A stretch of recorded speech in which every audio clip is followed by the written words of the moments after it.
ഇത് മാസ് മോട്ടോഴ്സിൽ നിന്നാണ് Honda unicorn വണ്ടി നമ്മൾ വർക്കിന് കയറ്റിയിട്ടുണ്ട്. നമുക്ക് അതിനകത്ത് പറഞ്ഞേക്കുന്നത് കോൺസെപ്റ്റ് കംപ്ലയിൻ്റ് ഉണ്ട്, സെൽഫിൻ്റെ കംപ്ലയിൻ്റ് ഉണ്ട്, അതേപോലെ തന്നെ water service, break checkup, engine oil മാറ്റാം, വാട്ടർ ജനറലായിട്ട് സർവീസ് ചെയ്യാം. ഇത്രയും കേസാണ് മെയിനായിട്ട് പറഞ്ഞത്. അപ്പോൾ നമ്മൾ വണ്ടി ഓടിച്ച് നോക്കി, എൻ്റെ കോൺസെപ്റ്റിൻ്റെ ഭാഗത്ത് കംപ്ലയിൻ്റ് ഉണ്ട് ഫ്രണ്ടിലത്തെ. അപ്പോൾ നമുക്ക് കോൺസെപ്റ്റ് അഴിച്ച് മാറ്റിയിടേണ്ടതായിട്ട് വരും. കോൺസെപ്റ്റ് മാറ്റണം. കോൺസെപ്റ്റ് മാറ്റാനായിട്ട് നമ്മൾ അഴിക്കണ കൂട്ടത്തിൽ കിട്ടി നമുക്ക് അതിൻ്റെ ഈ ഫോർക്കിൻ്റെ ഈ ഡസ്റ്റ് ക്യാപ്പും കൂടി മാറ്റിയിട്ടേക്കാം. കാരണം അതൊക്കെ ചെറുതായിട്ട് തുരുമ്പിട്ട് ഇവിടെയൊക്കെ പൊളിഞ്ഞു തുടങ്ങിയിട്ടുണ്ടോ. അപ്പോൾ തന്നെയല്ല ആ ഫോർക്ക് പൈപ്പും ഡസ്റ്റ് ക്യാപ്പായിട്ട് ഒരു ചെറിയ ഗ്യാപ്പൊക്കെ കാണിച്ചു തുടങ്ങിയിട്ടുണ്ട്. അപ്പോൾ കൈയോടെ തന്നെ ആ ഡസ്റ്റ് ക്യാപ്പും കൂടി നമുക്ക് മാറ്റിയിടാം. അപ്പോൾ അല്ലെങ്കിൽ അതിൻ്റെ ഉള്ളിൽ കൂടെ വെള്ളം ഇറങ്ങി ഓയിലേക്ക് വരാനുള്ള സാധ്യതയൊക്കെ ഉണ്ട്. കോൺസെപ്റ്റ് മാറണമെങ്കിൽ ഫ്രണ്ട് ഫുള്ളായിട്ട് അഴിക്കണം. കോൺസെപ്റ്റ് അതിൻ്റെ ഉള്ളിൽ തന്നെ ആയിട്ടാണ്. അപ്പോൾ അത് നമ്മളൊന്ന് അഴിച്ച് മാറ്റിയിടാം എന്തെങ്കിലും കേട്ടോ.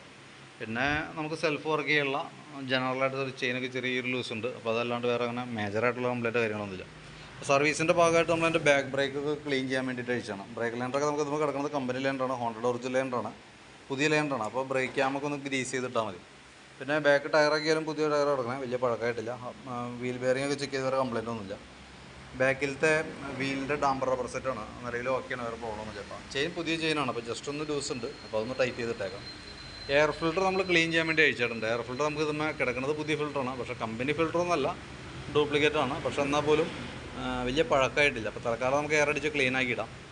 പിന്നെ ഈ പൊടി കയറി ബ്ലോക്കായിട്ടും പിന്നീട് മാറ്റുന്ന സമയത്ത് കമ്പനിയായിട്ടും ഇടാനായിട്ട് ശ്രദ്ധിച്ചാൽ മതി കേട്ടോ. പിന്നെ അതേപോലെ തന്നെ ബാറ്ററി നമ്മൾ ചെക്ക് ചെയ്യുമ്പോൾ 2023 മോഡൽ ബാറ്ററിയാണ് വണ്ടിയിൽ ഇരിക്കുന്ന ബാറ്ററി. അപ്പോൾ ഞാൻ അതിൻ്റെ വോൾട്ടൊക്കെ നോക്കി, 13 വോൾട്ട് വരെ കാണിക്കുന്നുണ്ട്.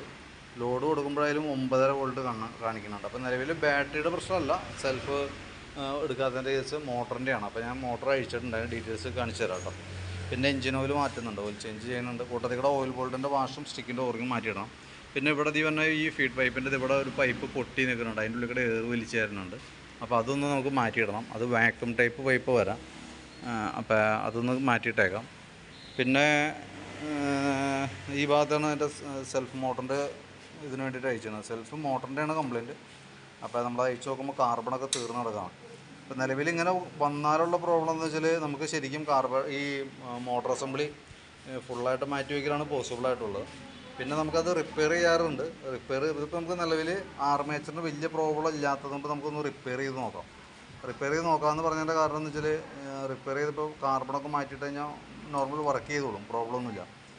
തന്നെയല്ല നമുക്ക് ചെറിയൊരു സൗണ്ട് വരാൻ സാധ്യതയുണ്ട്. കാരണം സെൽഫ് അടിക്കുന്ന സമയത്ത് ചെറിയൊരു മൂളിച്ച് വരാൻ സാധ്യതയുണ്ട്. കാരണം നമ്മൾ അഴിച്ച് റീസെറ്റ് ചെയ്യുമ്പോൾ കോമൺ ആയിട്ട് വന്നൊരു പ്രോബ്ലം അത്. അപ്പോൾ അതല്ലെങ്കിൽ പിന്നെ നമ്മൾ കാർബറേറ്റർ അസംബ്ലി മറ്റേ സെൽഫ് മോട്ടർ ഫുള്ളായിട്ട് മാറ്റി വയ്ക്കണം. കാരണം ഞാൻ മോട്ടർ അസംബ്ലിക്ക് ഏകദേശം ഒരു 2000 രൂപ മുകളിൽ നമുക്ക് കോസ്റ്റ് വന്നുണ്ട്. ഇപ്പോൾ റിപ്പയർ ചെയ്യുകയാണെങ്കിൽ നമുക്ക് ഏകദേശം ഒരു 500 രൂപ തീർക്കാനായിട്ട് പറ്റും.